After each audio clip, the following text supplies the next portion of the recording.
네, 부산 경남 시청자 여러분 안녕하십니까? KNN 시사만사 송준우입니다. 미세먼지가 부산 경남을 온통 뒤덮고 있습니다. 우리가 숨을 마시고 내쉴 때마다 마치 인간 공기 정화기가 된 기분입니다. 미세먼지 속에서 도시도 산도 들도 안개 속처럼 그 이미지가 흐릿하기만 합니다. 이런 곳이 또 있습니다. 바로 우리 정치 현장입니다. 오늘 시사만사에서는 안개 속에서 조금씩 윤곽을 드러내고 있는 대권주자 그리고 미세먼지를 저녁상에 올려볼까 합니다. 먼저 첫 순서 꼭 집어서 이야기하는 PK 정치 토크입니다.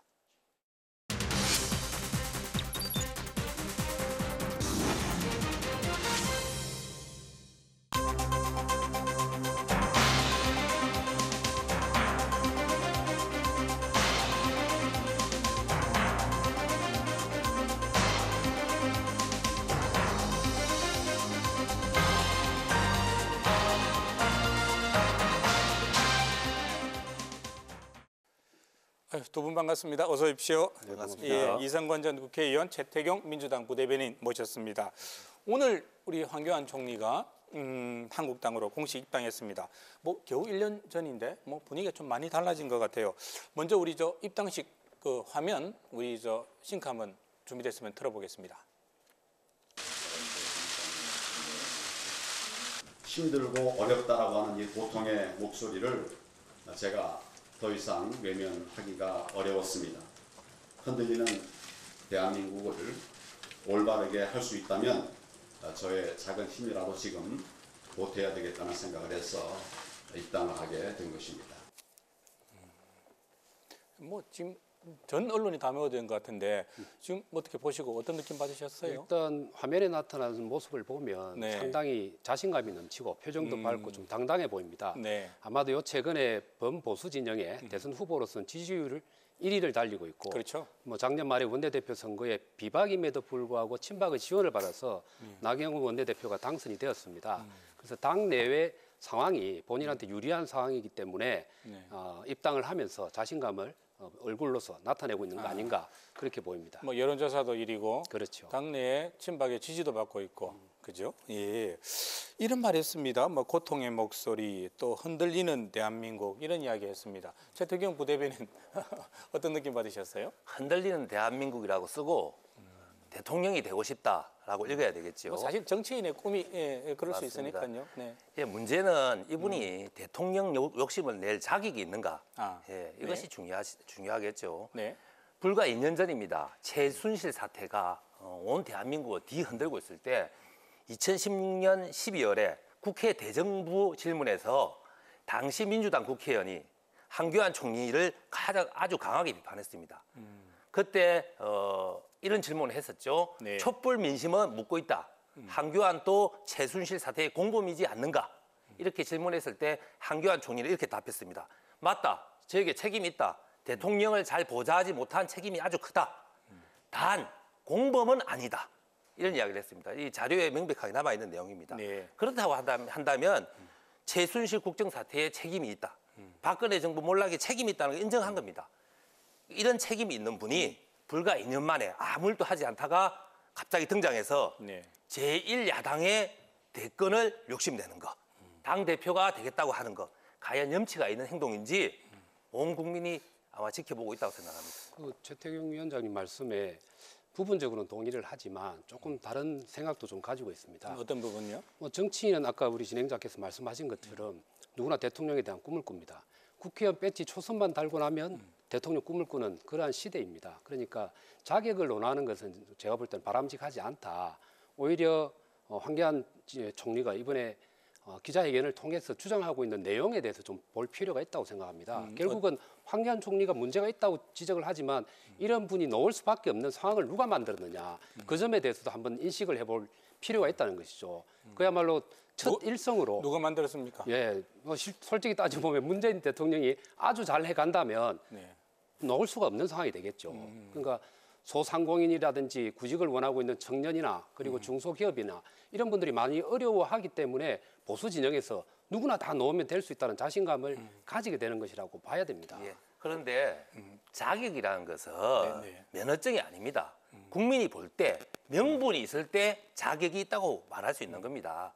그렇다면 이전 정권이 몰락하고 그 몰락에 책임이 있는 분이 알겠습니다. 예, 이 지금 자격이 있다고 하는 것은 그렇게 과도한 따지면 네. 이야기죠. 과거에 친노에 관계했던 사람들은 아무도 놓을 수가 없습니다. 황교안 총리 이야기만 나오면 지금 뭐 벌써부터 시작부터 지금 뜨거워지는데 잠깐 이 부분 보면서 다시 좀 이야기를 풀어 나갔으면 좋겠습니다. 최근에 나온 우리 범보수 진영 그 여론조사 표 있나요? 아, 예, 저기 뜨고 있는데 황교안 총리가 전 총리가 뭐 지금 계속 뭐 각종 여론조사에서 다 1위로 나오고 있고요. 유승민 저 바른미래당 전 대표 같은 경우는 좀 부침 있는 것 같아요. 어떤 여론조사에서는 높게 또 낮게 나오고 이렇게 좀 편차가 있는 것 같고요. 홍준표 전 대표 역시 상당히 높게 나오고 있습니다. 그다음에 뭐 오세훈, 원희룡 뭐 이렇게 나오고 있는데요. 예. 자, 저 도표 보면서 어떻습니까? 황교안 총리 조금 전에 언급하신 부분도 있겠습니다만은 장점과 단점을 한번 분석해 보시자면 예, 장단점을 분석한다기보다는 네. 황교안 총리가 왜 지지율이 높게 나오는가 크게 두 가지로 볼 수 있습니다. 첫 번째는 박근혜 정부의 마지막 총리를 했기 때문에 인지도는 높은데 네. 정치를 한 적이 없습니다. 본인의 정치를 한 적이 없기 때문에 본인의 실력이나 본인의 문제점이 노출되지 않은 상태입니다.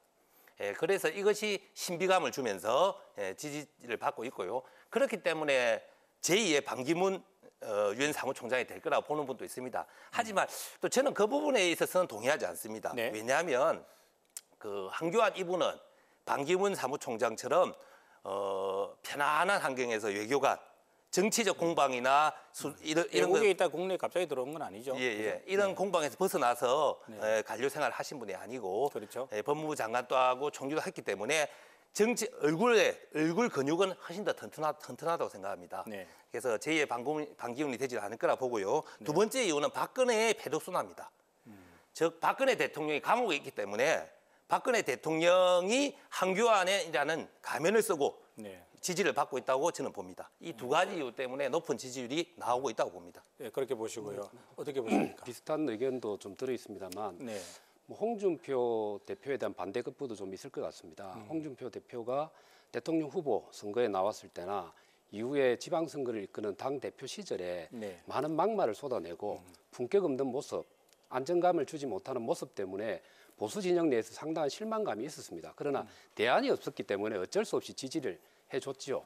그러나 지금은 황교안 전 총리가 이제 본격적으로 정치의 길을 들어선다고 하고 또 그 이전이라 하더라도 그게 기대가 되었기 때문에 지지율이 저렇게 놓는다고 봐야 됩니다. 그래서 황교안 총리가 가지고 있는 장점이라고 하면 안정감 있는 이미지 그리고 품격 있는 언어 그리고 보수 가치에 철저히 입각해 있는 모습 이런 부분들이 장점으로 부각이 된 결과가 아닌가 좀 그렇게 보여집니다. 친박 일부에서는 또 비판의 의견들이 나온단 말이죠. 네. 박근혜 뭐 탄핵 정국에서 당신이 한 일이 뭐가 있느냐, 당이 어려울 때 뭐 했느냐, 무임승차아니냐 이런 비판들이 나오는 이유는 뭐라고 볼까요? 당연히 놓을 수밖에 없죠. 왜냐하면은 이번 전당대회 당권을 노리고 있던 친박의 후보자들 같은 경우, 예를 들면 정우택, 김진태, 그리고 심재철, 조경태 이런 의원들 같은 경우는 당권과 최고위원이 분리되지 않았습니다. 네. 가장 강력한 황교안 전 총리가 나옴으로 인해서 본인들이 설 자리가 없어져 버리는 거죠. 그래서 당 내에서 그것도 친박 내에서도 비판은 존재할 수밖에 없다. 그러나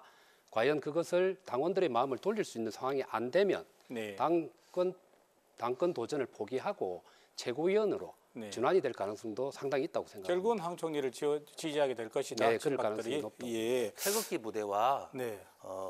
그 친박 핵심 지지층이 지지하고 있기 때문에 네. 당내 친박 세력은 따라올 수밖에 없다고 봅니다. 아, 구도가 그렇게 될 예. 것이라 보고요. 지금 또 새로운 길을 홀로 가고 있는 우리 저 홍준표 홍카콜라 전 대표 어떤 영향을 받을 걸로 보십니까? 재미있는 지점이 황교안과 홍준표 전 대표는 태극기 부대의 지지를 받고 있다는 공통점이 있습니다. 그렇게 보시네요. 네, 그러면서 약간 차이점은 황교안 전 총리는 박근혜의 페르소나, 박근혜의 후광으로서 지지를 받고 있는 것이고 우리 홍준표 전 대표는 본인의 말과 행동과 생각으로 받고 있는 거죠. 그래서 이제 치열한 태극기 부대, 핵심 지지층 쟁탈전이 벌어질 것입니다. 그리고 아까도 방금도 잠깐 이야기했지만 하지만 가장 근원적인 차이는 황교안 총리는 친박의 지지를 기대하고 있고 그 반면에 홍준표 전 대표는 비박과 홍준표 독자 계보의 연대나 지지를 당내에서는 받고 있죠. 이제 재밌는 게임이 시작됐다고 봐야죠. 네. 홍준표 대표는 정치적 위기에 몰릴 수도 있다는 상황입니다.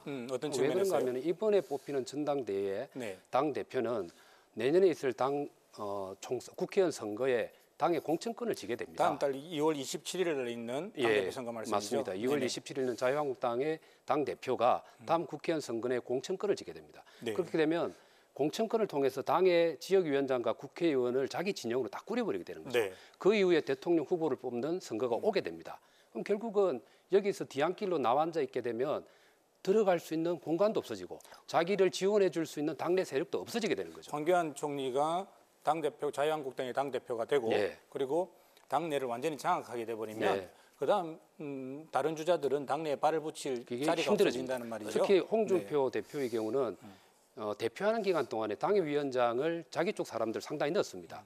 부산만 하더라도 6명을 넣었는데 네. 이번에 당협위원장 배제에 6명 중에서 5명이 배제되고 1명만 살아남았습니다. 홍준표 그와 대표가? 같은 사례가 네네. 똑같이 생길 수가 있는 거죠. 네. 그래서 자유한국당 당권은 양날의 검입니다. 홍준표 전 대표의 대권 주자로서의 장점과 단점 짧게 좀 이야기해 주시자면. 예. 홍 대표는 이제 네. 그런 본인의 말과 행동에서 네. 보수청 그리고 태극기 부대를 제외한 국민에 대한 거부 반응이 크고 반면에 한교안 총리는 그 보수의 품격, 점잖은 언어구사 이런 것은 큰 장점이라고 인정해야 되겠죠.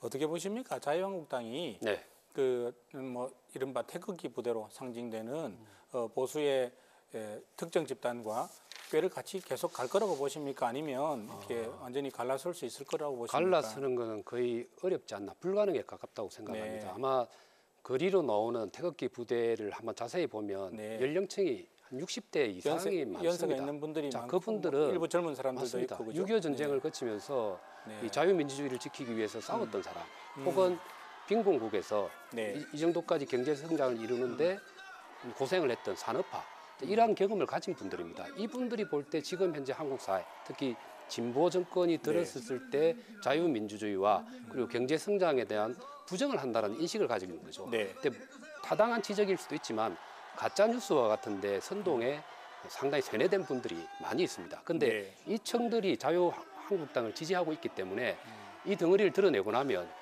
지지를 얻을 수 있는 세력이 많이 줄어들죠. 그래서 일반적으로 분리하기 쉽지는 않을 겁니다. 일반적으로 생각하는 것보다 상당히 폭이 넓고 또 많은 수의 사람들이 태극기 부대에 가입해 있는 것 같아요. 태극기 부대는 자유한국당의 입장에서 볼 때 계력입니다. 그런데 아주 큰 계력입니다. 그 태극기 부대는 자유한국당이 아무리 잘못해도 네. 문재인 정부가 아무리 잘해도 자유한국당 지지를 포기하실 분들이 아닙니다. 흔들리지 않는 지지층 10%에서 15%라고 보고 있습니다. 네. 근데 이분들을 포기하면 당장 당권을 장악하는데 너무 힘듭니다. 그래서 이분들은 마치 맛있는 마약 김밥 같은 존재입니다. 네. 예, 크게 노력하지 않고도 이분들의 정서에 영합했을 때 이분들의 지지를 얻어낼 수 있거든요. 그렇기 때문에 이분들을 포기하는 것은 현실적으로 힘들다고 봅니다. 저는 오히려 자유한국당이 좀 고민을 해야 될 게 태극기 부대 이런 세력들을 배제할 것이냐 말 것이냐의 관점이 아니고 치유의 대상으로 봐야 됩니다.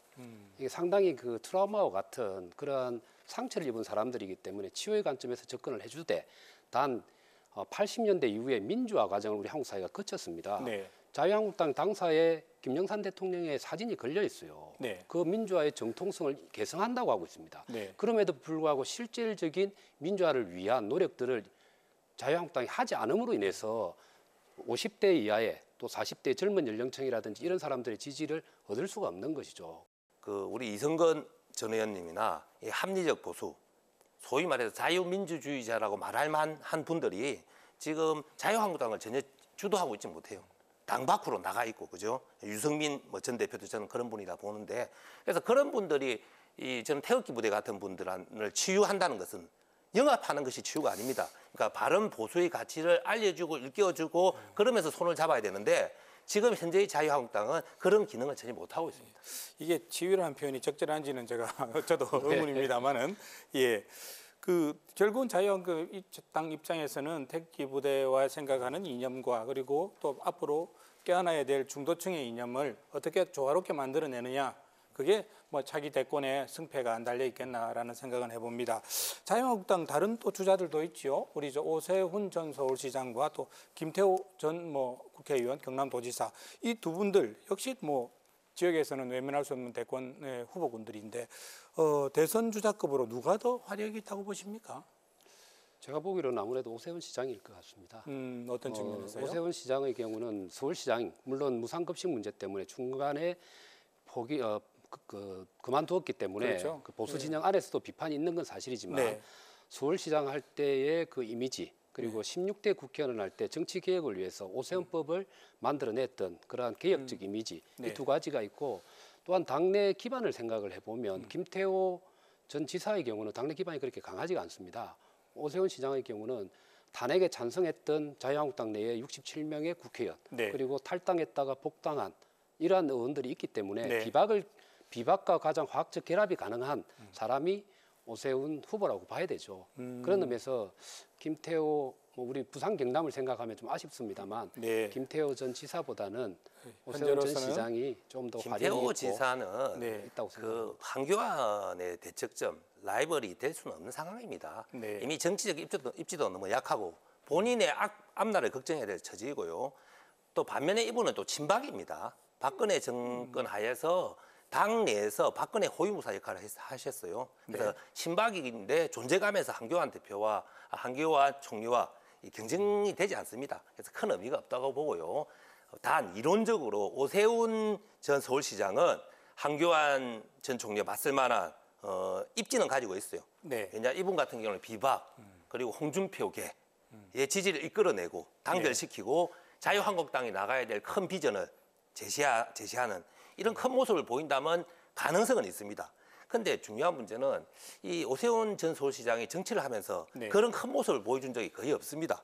그래서 요번에 본인이 신기일전에서 그런 모습을 보여준다면 이론상으로는 한교안의 대항마가 될 수 있다고 봅니다. 조금 눈에 띄는 부분이 지난 6월 지방선거 때 뭐 지금 야권이 누구나 불리하다고 생각하고 있는 시기에 그 김태호 전 지사는 불리함에도 불구하고 경남도지사로 선당 후사의 자세로 나왔었고 그리고 오세훈 전 서울시장은 출마하지 출마를 안 않았죠. 했죠. 이런 부분들도 김태호 지사는 예전에 지사를 했었고 네. 경상남도에서 국회의원을 했었기 때문에 본인은 그 당시에 선택할 수 있는 길은 그거밖에 없었습니다. 민주당 저는 부대변인다운 그렇게 말씀이십니다.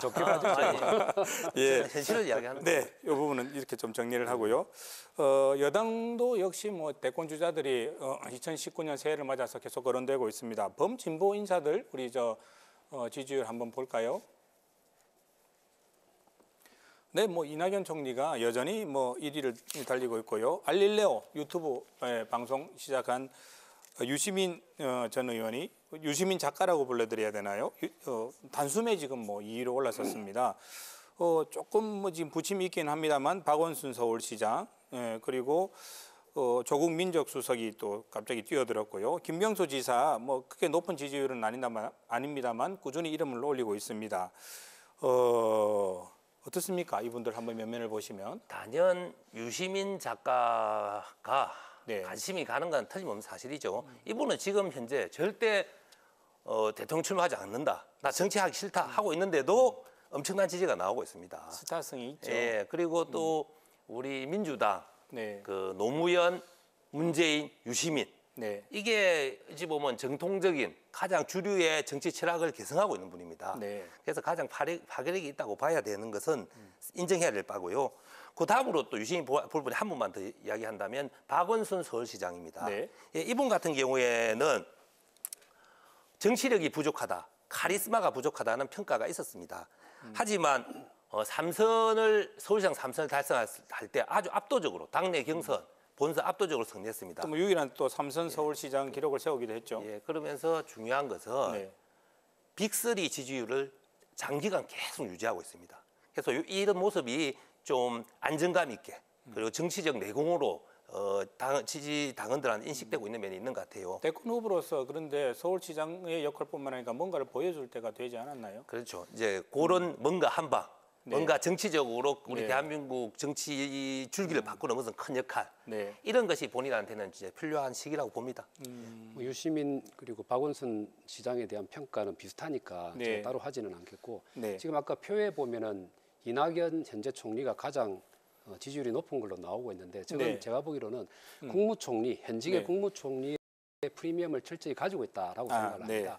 자, 현직의 국무총리는 언론 노출 빈도가 높습니다. 아. 그리고 국회 본회의장에서 야당 의원들을 대상으로 한 논리 정연한 답변을 통해서 국민들에게 부드러운 카리스마를 보여줬다. 네. 그런 의미에서는 지지율이 충분히 저렇게 나오지만 현직에 만일에 벗어나게 되면 언론의 관심도도 떨어지게 되고 정치적 공간이 줄어들면 떨어질 가능성이 높지 사실 않을까. 좀 미안한 이야기지만 예. 이낙연 총리께는 미안한 이야기지만 역대 국무총리가 잘 된 적이 없어요. 없습니다. 예, 뭐 조순, 이홍구, 정운찬, 예. 고건, 이회창 그렇죠. 뭐 전 총리까지 다 뭐 대권 후보로 이름을 올렸다가 결국은 네. 뭐 이게 역사 속으로 사라져간 분인데 그러니까 문재인 대통령을 지지하시는 분들이 네. 문재인 대통령 다음이 누가 될지를 모르기 때문에 정거장처럼 일시적으로 이낙연 총리한테 머물러 있는 면도 있는 것 같습니다. 하지만 이분이 탁월한 개인 역량을 지금 국민들한테 보여주고 있는 면도 인정해야 될 것 같습니다. 조금 다른 부분이 이낙연 총리 같은 경우는 그 다른 분들과 달리 행정관료 출신이었던 다른 분들과 달리 정치인 맞습니다. 그리고 또 언론인 네. 출신이단 말이죠. 그 점에서 네. 내공은 있다고 봐야죠. 그죠. 국회의원을 3선인가 4선을 하고 네. 도지사까지 한 경험을 가지고 있기 때문에 조금은 지켜봐야 될 문제입니다. 시간이 별로 없는 것 같아서 네. 김경수,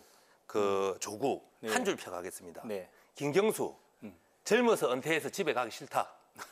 네. 그래서 저는 대통령 출마하지 않을 거라고 보고요. 지금 21대 대통령 선거에서는 조금 빠르다. 예. 뭐, 출마하기- 그 대통령 하고 난데 은퇴하면 출마하기 힘들죠. 예. 그렇죠. 지금 뭐저 지지율도 많이 사건으로 인해 떨어졌지만. 갖고 재판이 계속 진행되고 있는데 아, 그런 법적으로 부분도 있죠. 탈출한다 하더라도 도덕적이고 정치적인 면에 있어서는 국민들 신뢰를 받기 어렵습니다. 조국 수석은 네.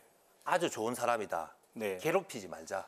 아, 다시 좋은 학자가 되게 그런데 해드리자. 그 좋은 이런- 학자가 되는 건 좀 모순이 있는 것 같아요. 네. 본인이 이미 문재인 대통령과 정치적으로 한 몸이 됐어요. 그래서 민정수석을 뭐 예를 들어서 한 2년 정도 근무하고 학교로 돌아간다. 그건 말이 안 됩니다.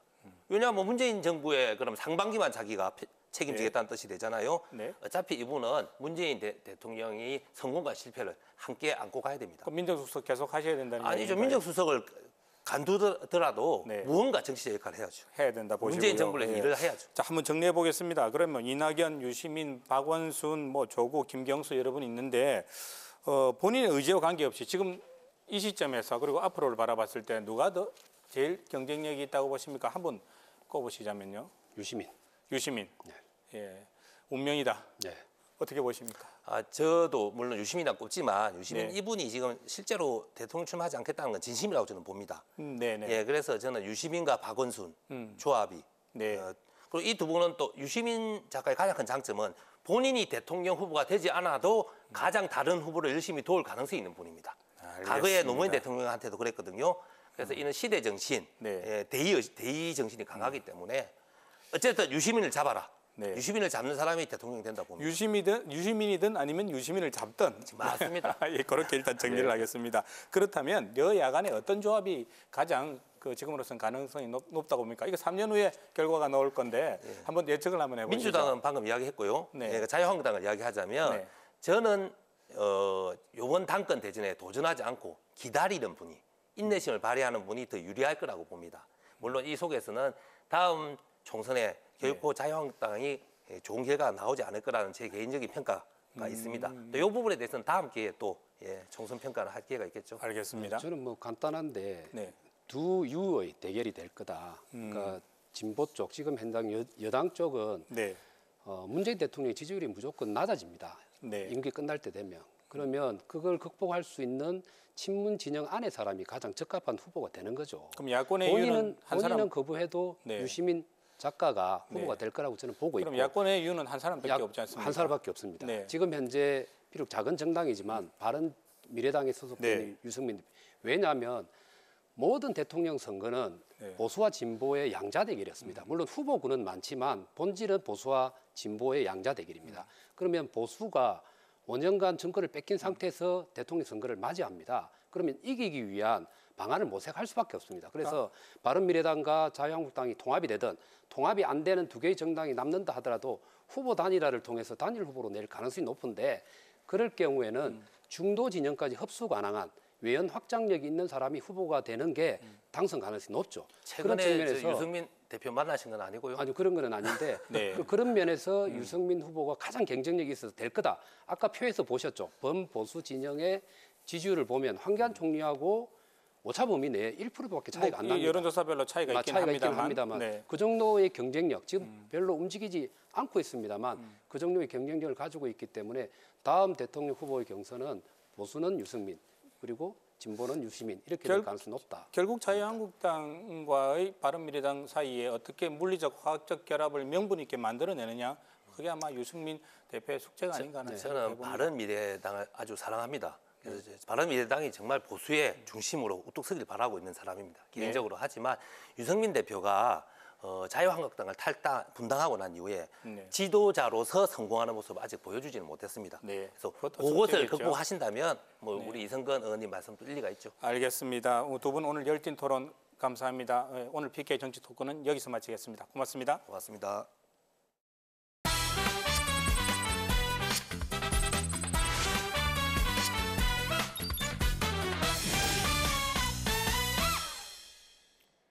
여러분, 균도 아버지를 기억하십니까?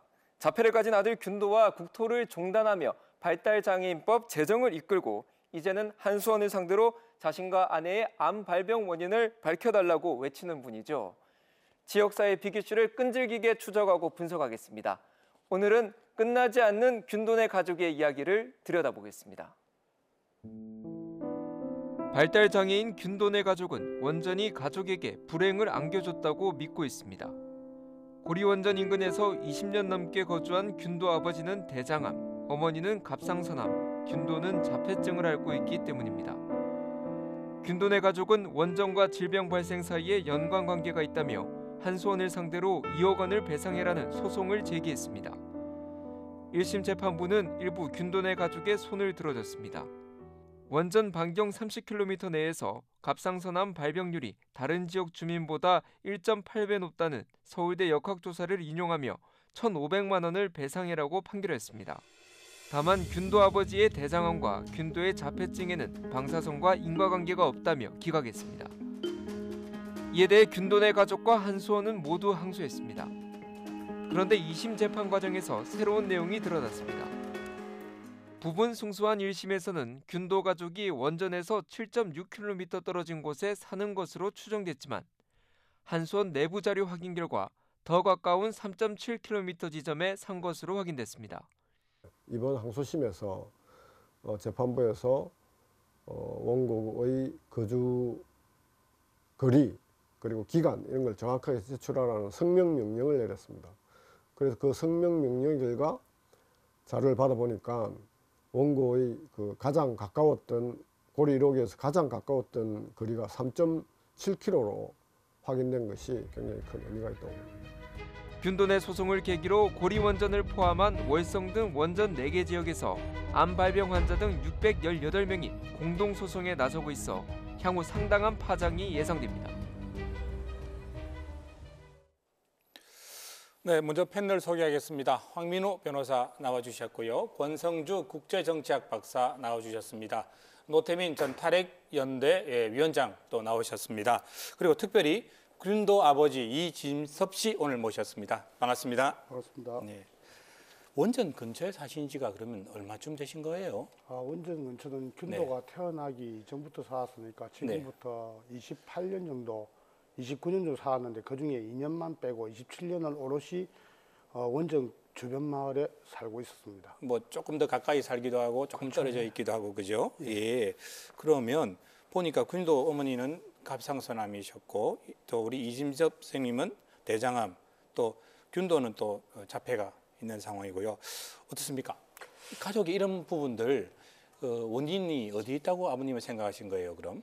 저희들 지금 이 가족뿐만이 아니고요. 네. 지금 같이 모시고 있는 장인 장모 중에 장모님이 또 유암 수술하셨습니다. 네. 그러니까 성인 4명 중에서 원저희 3명이 전부 다 암으로 힘들게 지금 생활하고 있고요. 네. 그리고 원전에서 뭐 한 3km 정도 떨어진 곳에서 균도를 가졌고요. 네. 균도가 태어났습니다. 그 애는 자폐로 태어났고요. 네.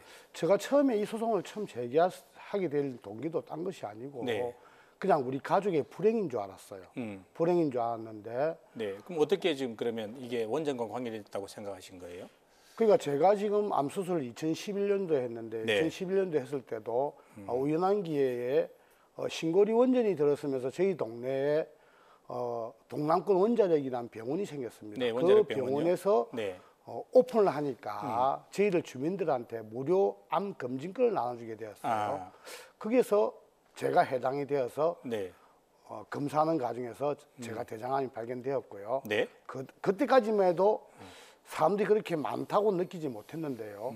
그 다음에 저희 집사람이 또 해당 사항이 있었어요. 네. 그 갔는데 갑상선 암이었어. 뒤집 사람도 암이고 앞집 사람도 암이고 옆집 사람도 암인데 네. 우리가 알아야 되지 않겠습니까? 라고 얘기하니까 그럼 소송 한번 해보시라고 하더라고요. 네. 그래서 아주, 그래서 네, 소송을 소송하게 제기하신 거네요. 제기하는 동기가 거의 있습니다. 그럼 동네에 사시는 분들이 다른 지역과는 달리 암에 걸린 분들이 너무 그렇죠. 많았고 거기서 이제 문제의식을 가지게 되신 거다 예, 그렇죠? 맞습니다. 어떻습니까? 노태인 전 위원장님, 노태인 위원장님 보시기에 서울대 이 원전 역학조사가 있었다지요. 네, 네. 예, 거기에서 이런 문제가 좀 나왔습니까? 그 지난번 1심 판결에서도 결정적인 근거가 됐던 자료인데요. 아, 그래요? 원전에서 거리가 가까울수록 암의 발병률이 더 높아진다라는 연구 결과입니다. 이건 꼭 사고가 아니라고 하더라도 네. 일상적으로 나오는 액체 기체 방사능 때문에 주민들이 위험에 빠질 수 있다라는 걸 이제 보여주는 내용인데요. 네. 5km 이내에 30km 이내에 있는 주민들 같은 경우에는 그 외부의 지역에 있는 분들보다 네. 훨씬 더 발암할 확률이 1.8배 높고 그리고 네. 여성 같은 경우에는 한 2.5배 정도 갑상선암 발병률이 더 높다라는 연구 보고서입니다. 최대 비원전 지역보다 2.5배 정도 더 높다는. 네, 예, 그렇죠. 그럼 뭐 굉장히 유의미하다고 볼 수 있는 네, 부분이겠네요.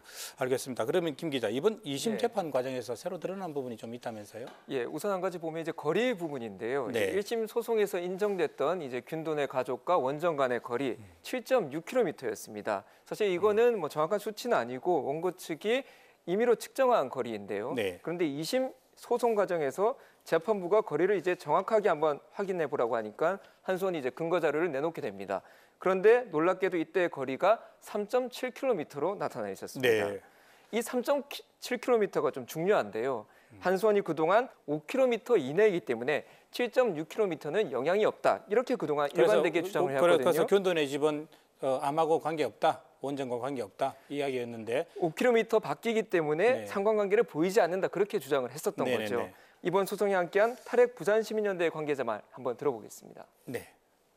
내용들을 확인해 가는 과정에서 실제 5km보다 훨씬 더 이제 가까이 살았다라는 어떤 사실이 이제 확인이 된 거죠. 5km 이내가 아니어서 이 사람은 이제 별 영향이 없다라고 이제 주장해온 바가 사실 좀 이제 근거를 좀 잃으면서 오히려 이제 자신의 주장이 오히려 이제 발목을 이제 잡는 이제 상황이 좀 돼버린 거라는 생각이 들거든요.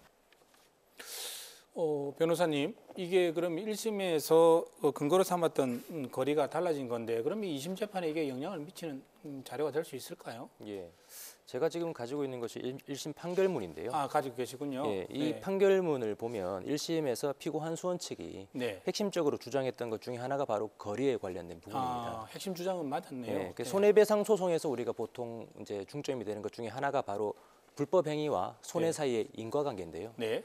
그 한수원 측에서는 서울대 역학조사 결과를 근거로 네. 원전에서 5km 범위 내에서만 갑상선암 발생과 인과관계가 있다라는 논리를 펼쳤는데 네. 그 논리에 전제되는 사실 자체가 이제는 무너져 버린 거죠. 예, 모르겠습니다. 한수원이 이런 자료를 뭐 처음부터 고의로 숨겼는지는 알 수 없지만 이제 앞으로 진행되는 항소심이나 네네. 유사 소송에서도 상당한 영향을 미칠 것으로 보입니다. 네. 이제 한수원 내부 자료를 보면 한수원 스스로 만든 기준을 초과한 피폭 선량이 나왔다는 겁니다. 사실 이제 한수원 측은 그동안 일관되게 선량한도 허용 범위를 준수했다고 이제 주장을 했었는데요. 재판 과정에서 한수원 내부 문건이 드러나게 된 것입니다.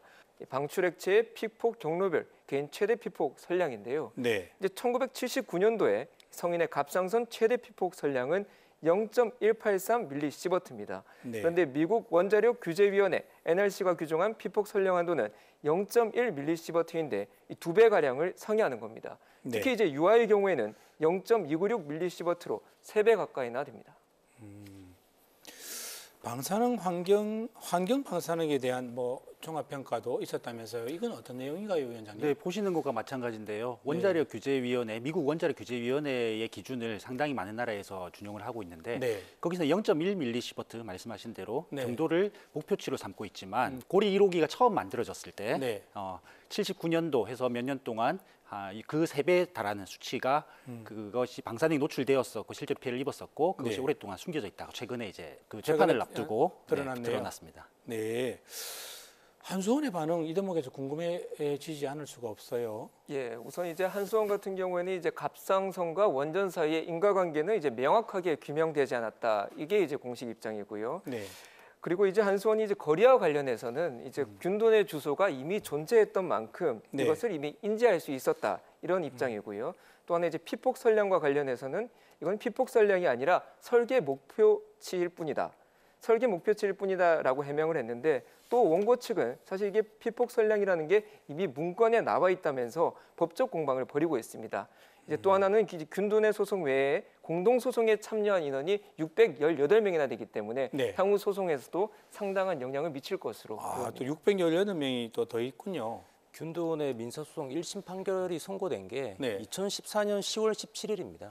예, 벌써 4년 3개월이 지났는데요. 근데 아직도 항소심 판결이 선고되지 않고 네. 항소심이 진행 중이라는 사실은 가족들 입장에서는 매우 답답하죠. 네. 더구나 지금 이게 또 끝이 아니고 또 대법원의 상고심이 이루어질 수도 있고 끝이 보이지 않는 싸움이 될 수 있거든요. 굉장히 이게 뭐 일반적이지 않은 긴 재판이군요. 그렇죠. 더구나 이제 1심 판결 선고 이후에 네. 또 각종 환경단체들이 또 유사 피해 사례들을 이제 모집을 해서 네. 4개 원전 근처에 있는 618명 아. 주민들을 모아서 집단 소송을 또 제기를 한 것이 고리, 월성 뭐 다 포함되겠군요. 한울, 한빛 다 포함해서 네. 지금 부산 동부지원에서 소송을 제기를 해뒀고 네. 이 소송은 이제 균돈의 소송의 결과를 좀 지켜보겠죠. 네. 그래서 상당한 이제 중요한 영향을 미칠 것으로 보이고 다만 뭐 법원에서도 이제 어떻게 보면 선례가 될 수 있는 사건이다 보니까 네. 좀 심리에 좀 신중을 기하고 있는 것으로 보입니다.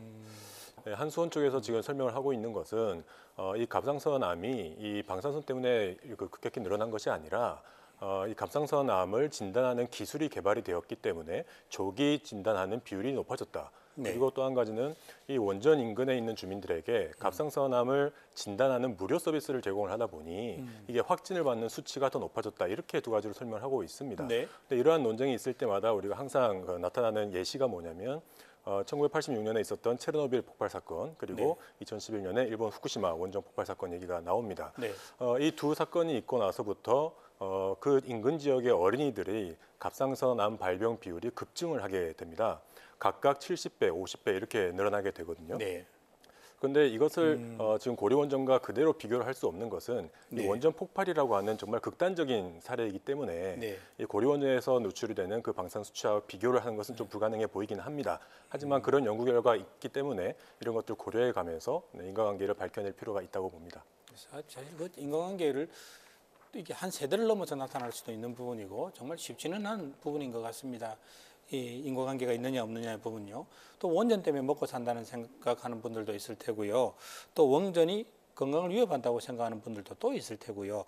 어떻습니까? 지역 뭐 여론들을 어떻게 나뉘고 있습니까?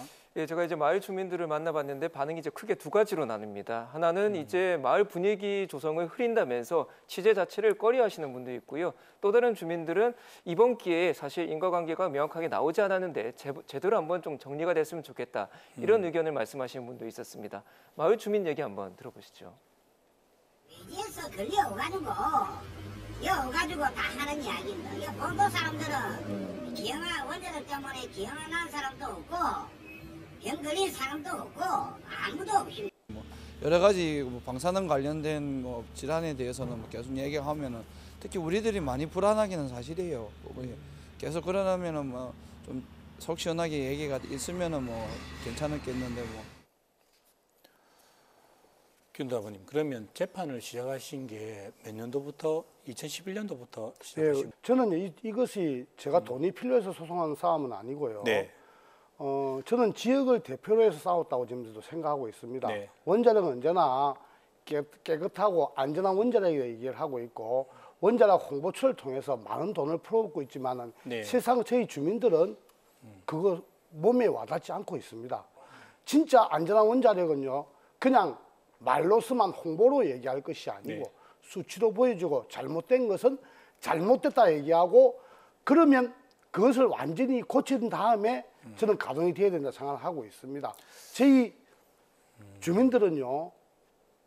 원자력이 있다는 이유 하나만으로 모든 고통을 감내받을 수 없습니다. 이제는 이 소송을 통해서 한 번쯤 다시 생각보는 계기가 되라고 저는 소송을 시작한 것입니다. 알겠습니다. 거의 뭐 8년의 횟수로 8년에 가까운 소송을 지내온 요 견도 아버님의 이야기였습니다. 문제가 있다면 진실이 무엇인가는 명명백백하게 드러나야겠지요. 이번 소송이 그런 진실을 드러낼 수 있는 좋은 계기가 됐으면 하는 바람 가져봅니다. 지금까지 기자 콜럼보였습니다.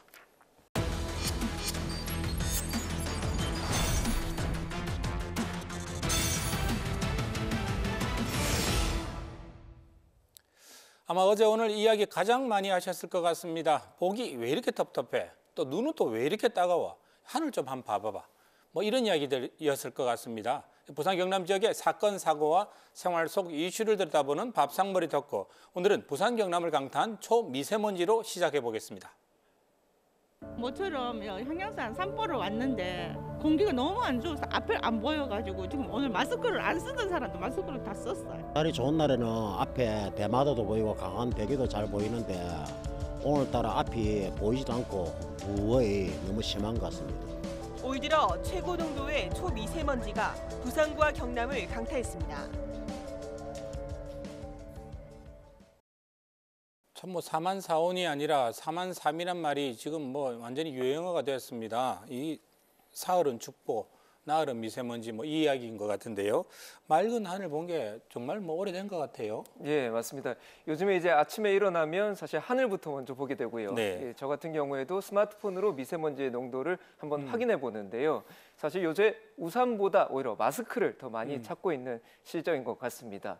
사실 어제 그리고 오늘도 초미세먼지 농도는 나쁨 수준을 보였는데요. 그렇다면 이 초미세먼지가 얼마나 자주 발생했을까 한번 이제 통계를 봤더니 지난해 초미세먼지 관련 주의보가 316차례 발령됐습니다. 전년보다 무려 2.4배나 늘어난 수치인데요. 특히 2017년과 비교하면 이 초미세먼지 주의보 발령이 부산은 4차례에서 10차례, 경남은 0에서 7차례로 크게 늘어난 상태입니다. 1년 365일 중에 316회 뭐 발생했다니 이거 뭐 참 거의 매일 발생했다는 이야기이긴 한데 이게 어떻습니까? 노태민 위원장님, 초미세먼지 왜 위험한지 한번 좀 설명해 주시겠어요? 우리가 알고 있는 미세먼지보다 더 작은 미세먼지를 초미세먼지라고 그러죠. 네네네. 직경이 한 2.5 마이크로미터 정도 되는데 네. 사실 눈에 보이지도 않고 네. 머리카락으로 치면 20분의 1, 30분의 1 정도 머리카락 되는 수준입니다. 두께보다도 20불, 그렇죠. 30분의 1 네, 정도의 그 직경이 크기네요. 그렇습니다. 네. 그래서 이 너무 작아서 우리 몸속을 온 곳을 다 침투를 하게 되는 거죠. 그래서 심혈관계라든지 호흡기 쪽에 침투를 해서 많은 문제들을 일으킵니다. 네, 황 변호사님, 이 미세먼지 배출과 관련해서는 어떻게 규제라든지 뭐 이게 법적 조항이 없습니까? 예, 미세먼지 저감 및 관리에 관한 특별법이 작년에 제정이 돼서 작년에 제정이 됐네요. 예, 이제 다음 달 15일부터 전국적으로 시행될 예정인데요. 아직 시행은 안 됐고요. 예, 제가 네. 오늘 법제처에서 이제 출력을 해왔는데 아. 이걸 이제 비상 저감 조치라고 하는데 몇 가지 보면 이제 자동차 운행을 좀 제한하고 그리고 이제 오염물질 배출 시설의 가동 시간을 조정하거나 변경하고 네. 그리고 공사 시간을 변경하는 그런 아하. 내용들이 담겨 있고요. 네. 이 특별법이 제정되기 전까지는 각종 이제 지자체가 자율적으로 대책을 마련해서 시행을 해왔는데요. 네. 부산시도 작년 11월에 미세먼지 대책을 발표한 바가 있습니다. 그 내용들을 보면 네. 비산먼지 차량을 좀 운행 확대하고 그리고 노면에 이제 물기를 제거하는 물 차량 운행을 좀 더 증가시키고 또 대형 소각장의 소각 물량을 감축시키고 네. 그리고 대기 오염 물질 배출 사업장에 연료 사용을 좀 제한하는 그런 내용들을 대책을 마련해서 지금 시행 중에 있습니다. 그러니까 비산먼지 제거하는 전용 차량을 좀 많이 운행을 하긴 했다 그죠, 부산시도. 경남은 좀 어떻습니까? 경남도 비슷한데요. 다음 달부터 초미세먼지가 고농도 때 차량 공공차량 2부제를 시범적으로 운영을 하고 네. 그리고 배출가스 5등급 차량 운행을 제한하는 안 그리고 비산먼지가 발생하는 건설 공사장의 조업을 단축하는 그런 안들을 포함하고 있습니다. 그리고 또 미세먼지를 또 배출하는 곳 중에 또 많은 곳이 화력발전소인데요. 이 화력발전소에서 내뿜는 미세먼지의 양이 정말 어마어마하다고 합니다. 그 중에서도 이 경남에 있는 삼천포 화력발전소가 서부 경남 지역에 꽤 있습니다. 예, 네. 전국에 있는 모든 화력발전소 중에서 가장 많은 또 미세먼지를 배출하고 있다고 해요. 그래서 경남에서는 이제 3월부터 6월까지는 네. 이 삼천포 화력발전소 5, 6호기의 가동을 중단하겠다 그렇게 얘기를 했고요. 그 앞서 말씀드린 그런 미세먼지 특별법이 이제 다음 달부터 본격적으로 시행이 되면 이것이 민간 부문으로까지 공공적으로 확대될 것으로 보입니다. 이거 뭐 3월 달까지 참아야 되나요? 그러면 이거 참 걱정입니다. 네. 이렇게 지금 그 황 변호사님께서 말씀을 해주셨던 이 네. 지자체 차원에서의 적극적인 대책, 뭐 반길만한 일이기는 합니다만은 네. 아직 이 지자체 차원에서의 대책이 조금 아니한 것 아닌가, 위기의식, 심각성에 대한 인식이 조금은 네. 아니한 것 아닌가라고 생각을 하게 됩니다. 실제로 환경부에서 그 216억이라는 미세먼지 저감 사업비를 만들어 놨습니다. 네. 그 사용 목적은 이 광역자치단체에서 이 미세먼지를 치우고 또 빨아들이고 물청소를 할 수 있는 그런 물청소 차량을 구입할 때에 절반의 비용을 국비로 제공을 하겠다, 지원하겠다라는 사업비이거든요. 네. 그런데 부산시에서는 이러한 예산 자체를 아예 할당을 안 해놓았던 겁니다. 매칭을 하게 돼 있는 건가 그렇죠. 보죠. 미리 부산시하고 예산이 환경부가 같이 예산을 각자 내서 사업을 해야 되는 부분인가 보죠. 그렇죠. 근데 부산에서 이제 그러한 예산을 처음에 짜놨었어야 이런 차량을 구입을 할 때 절반의 국비를 지원을 받고 이렇게 되는 것인데 예산이 전혀 할당이 안 돼 있다 보니까 이 국비를 지원을 하겠다라고 하는데도 지원을 못 받는 상황이 되어버린 네. 것이죠. 그런데 일반적으로 미세먼지는 중국에서 오는 걸로 우리가 많이 알고 있고요. 또 물론 우리 자체 내에서 미세먼지가 만들어내겠죠. 부산에 근데 왜 이렇게 중국에서 많이 떨어져 있는데 부산 왜 이렇게 걱정을 해야 되는 걸까요? 부산은 대부분 안전하지 않느냐라고 생각하는 경우가 경향이 있지 않습니까? 부산이 아무래도 한반도에서 가장 동남쪽에 위치하다 보니 그 영향을 작게 받는 건 아니겠냐라고 생각을 할 수 있겠으나 그러니까요. 그런데 네. 그 영상을 보면 분명히 부산까지도 영향을 받거든요. 네. 그래서 요새 우리 국민들께서는 네. 왜 우리 정부가 중국을 향해서 더 좀 강하게 어필하지 못하느냐, 왜 더 크게 항의를 못하느냐라고 그렇게 항의를 하고 계시는데 불만이 많이 높아가 계시죠. 그렇죠. 첫 번째 중국에 강하게 항의를 못하는 이유는 네. 뭔가 이렇게 외교적으로 항의를 하기 위해서는 적극적인 수단이 있어야 하고 그 수단을 뒷받침하는 구속력이 존재를 해야 하는데 근데 지금의 한중 관계를 봤을 때는 그런 네. 구속력이 있는 수단이 존재하기가 힘듭니다. 이거를 자칫 잘못 항의를 하다가는 이 네. 무역 보복으로 돌아올 가능성이 높죠. 네, 그러한 현실적인 이유가 있고 두 번째는 이 중국에서 요 근래에 서울의 미세먼지는 서울에서 발생한다라는 이야기를 한 적이 있습니다. 네. 그 발언 때문에 우리 국민적인 공분을 사기도 했었는데 그랬었죠. 실제로 이 우리 국내에서 발생하는 미세먼지의 비율을 따져보면 이 전문가의 연구에 의하면 약 6대 4, 그러니까 중국이 6, 그리고 우리 국내가 4, 네. 혹은 5대 5라는 연구 결과까지가 있습니다. 그래서 이러한 국내에서 발생하는 아까 얘기했던 화력발전소에서의 미세먼지라든가 여러 그런 저감 대책을 적극적으로 추진을 한 다음에 네. 국내에서 발생한 요인을 최대한 낮추고 나서야 네. 네. 중국에 조금 더 당당하게 네. 우리는 한국에서 발생하는 미세먼지는 중국 때문이다라고 더 강력하게 대응을 할 수 있을 거라고 생각을 합니다.